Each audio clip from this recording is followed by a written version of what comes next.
The story begins by showing a man named Richard, who is the head of the family and is currently driving the car. In the passenger seat is his wife Susan, who is telling their kids Sam and Jesse about an island where they're going to spend their summer vacation this time. Susan explains that on the island they're heading to, a special festival called Cranton is going to take place, which comes around only once every 10 years. But the problem is that the Swedish government has banned all citizens from going there during this festival because it's currently dangerous. Despite this, the family has already decided to go there anyway. Susan tells Sam and Jesse that centuries ago, a plague spread across that island, forcing the residents to stay locked inside their homes for many days. As a result, the people of the island couldn't grow crops for months, and within a short time, people began dying of starvation. Some even resorted to cannibalism. When the plague finally ended years later, the survivors came out of their homes, but by then, the island had suffered massive losses. In memory of all this, every 10 years they celebrate Cranton, during which the islanders perform an 8-hour drama reenacting everything that happened. So today's children never forget the sacrifices of their grandparents and great-grandparents.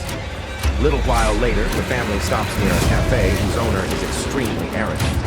Susan tries talking to him and asks about his children, to which the cafe owner curtly replies that they died and refuses to answer any more questions.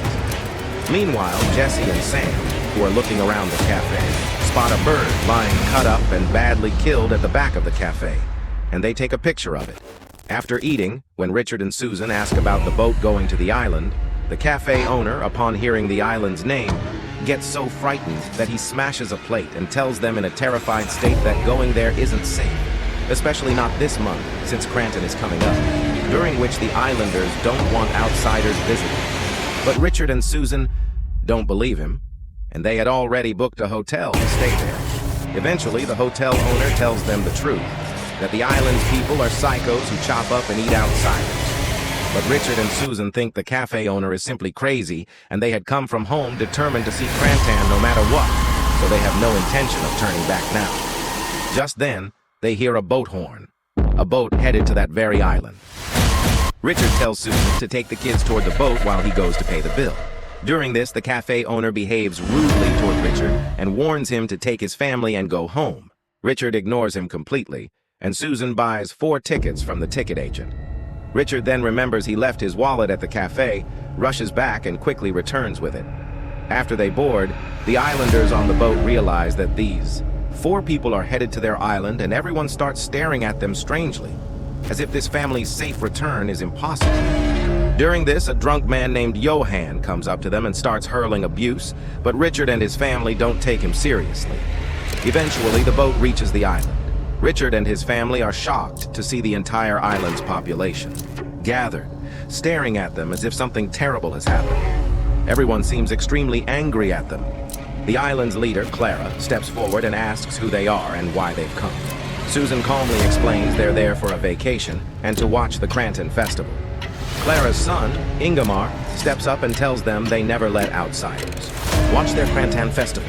No one on the island is happy about their arrival, and it would be best if they left immediately. But Susan refuses to leave, saying she has a deeper connection to the island. Because years ago, among the English officers the islanders had killed, one was her grandfather. Hearing this, Clara becomes enraged and behaves almost insanely. She grabs Susan by the collar and tells her to leave immediately if she values her life. But before she can hurt Susan, a man arrives.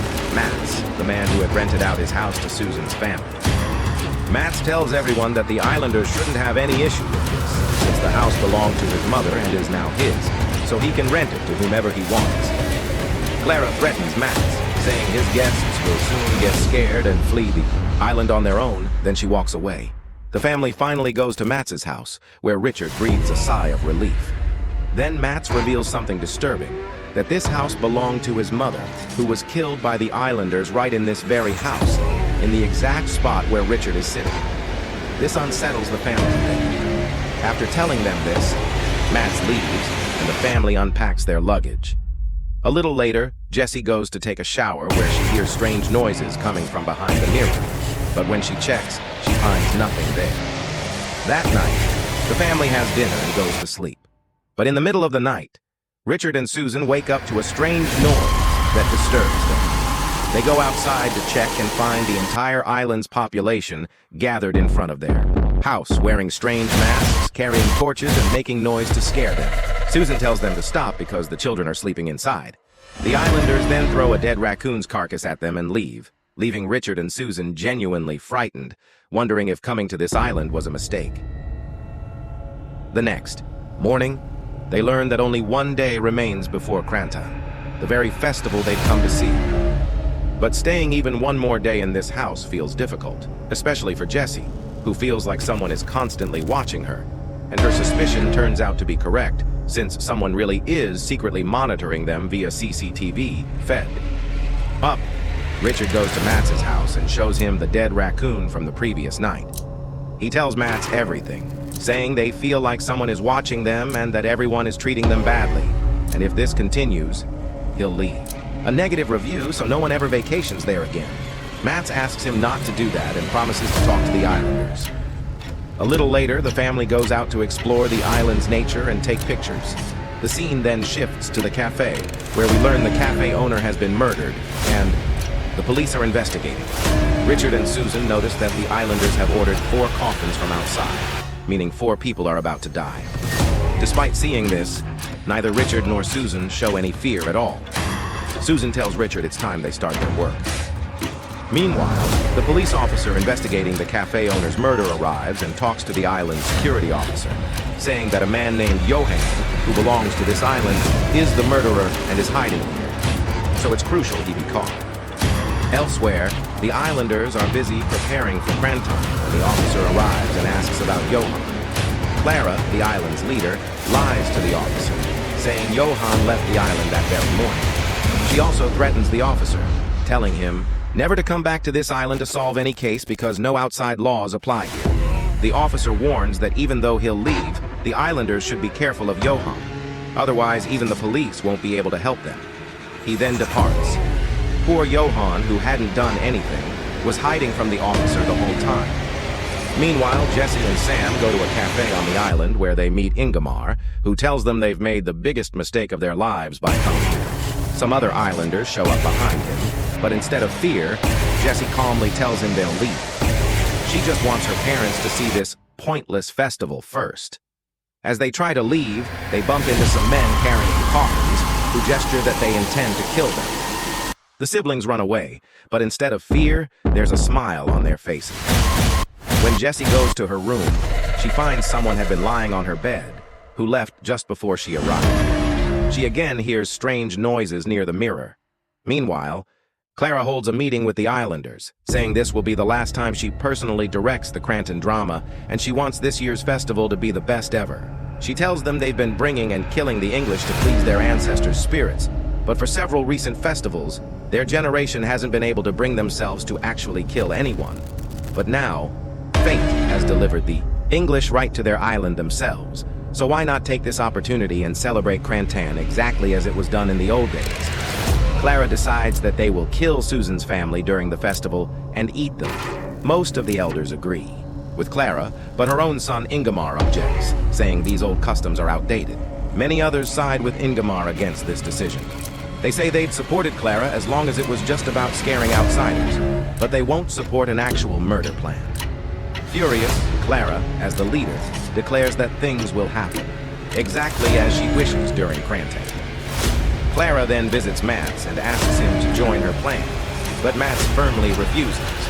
Clara threatens to expose all his dirty secrets, what he does with the young women who rent his house, unless he cooperates.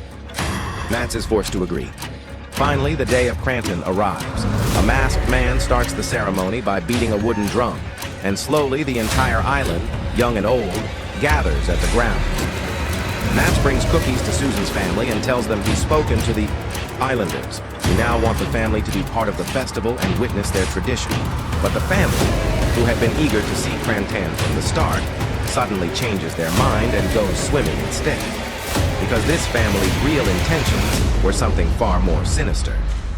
Meanwhile, the festival's drama begins, depicting how the islanders learned of the plague, locked themselves in quarantine, and trusted the English army's promise to end the epidemic. A promise that was never kept. As a result, the islanders stayed locked in their homes for months. Their crops were destroyed and people began starving to death. Some resorted to killing and eating other humans to survive. When conditions became unbearable, they broke quarantine and came outside, only to discover the plague had ended long ago, and the English had never told them. Enraged, the islanders attacked the English army.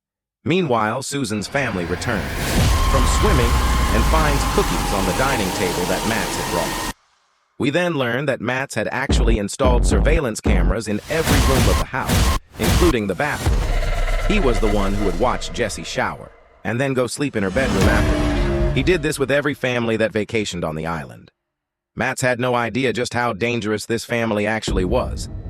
The family pretends to happily eat the cookies, then act as though they've fainted, claiming the cookies were drugged by Mats. Mats rushes to Jessie's bedroom, where she lies on the bed, feigning unconsciousness. He lies down beside her, but before he can do anything, he's exposed, because the family had only pretended to eat the cookies. They reveal their true, savage selves and brutally attack and kill Mats with knives they had hidden. The scene then flashes back, revealing that the cafe owner from the beginning of the story wasn't killed by anyone else.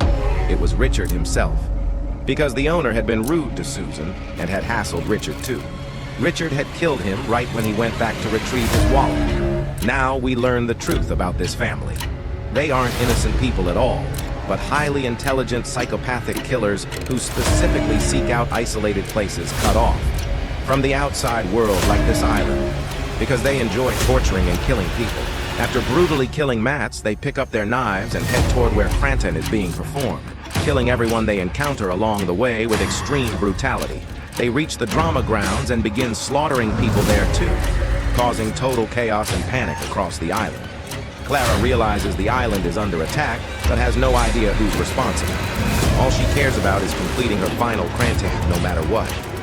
Meanwhile, everyone on the island believes the killer must be Johan, the man the officer had come looking for. Jessie and Sam approach a security guard in a panicked state, claiming 4 monsters have invaded the island, and when the guard hugs them reassuringly, they stab her and even take a selfie with her body.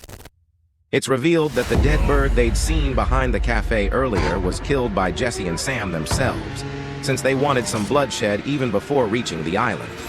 Someone fires a flare gun into the sky, alerting the officer, who immediately heads toward the island. Richard and Susan realize this too, but remain calm, even joking with each other. The remaining survivors, including Clara, hide in a large hall, but the family tracks them down, breaking down the door and stabbing through it. Richard's knife accidentally stabs Clara, who was standing near the door.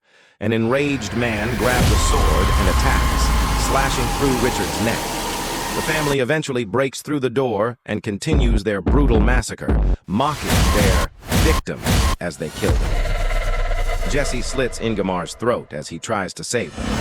An old man, realizing this family is truly monstrous, stabs himself in the stomach rather than be killed by them. After killing everyone on the island, Richard and his family gather all the bodies and calmly sit and burn them. Susan tells Richard that the smell of burning bodies reminds her of their honeymoon, implying they've been doing this for years. During this, Richard and Sam get into an argument, and Richard, in anger, stabs Sam in the neck, revealing Sam was actually his stepson who often talked back. Jessie and Susan watch Sam die without reacting at all, showing just how deeply psychotic this family truly is. The 3 of them then go to Mats's house, where they find all the surveillance cameras and realize Mats had been spying on Jessie the whole time. Meanwhile, Clara and one surviving man, still obsessed with completing Cranton by killing Susan's family, search for them with a gun. They first encounter Jessie and shoot her immediately. Susan arrives shortly after, and the 2 pretend to grieve, crying and claiming Mats was responsible for everything, that he was innocent. The armed man goes to check Mats's room and finds him in pieces, realizing the family is lying. Hearing crying from another room, he goes to check and finds Richard sobbing innocently. But as the man approaches, Richard attacks his throat. The man manages to shoot back, severing Richard's arm. Richard then goes to Clara and tells her that they were the ones who killed everyone on the island. Enraged, Clara is about to attack them with a knife when she's suddenly shot in the head from behind. by the same police officer who believed Clara was about to kill innocent tourists. The three survivors put on a performance for the police, claiming the islanders killed their son and cut off Richard's arm, successfully posing as innocent victims, and the police rescue them. Meanwhile, Johan, who had done nothing wrong and was simply relaxing with a beer, is shot dead by the police, who blame him for everything. Richard and his family walk away with devilish smiles, happy and free. And that's where today's story ends, teaching us that behind every innocent face, there isn't always innocence. Sometimes there's monstrosity hiding too. So we should never blindly trust anyone. See you next time.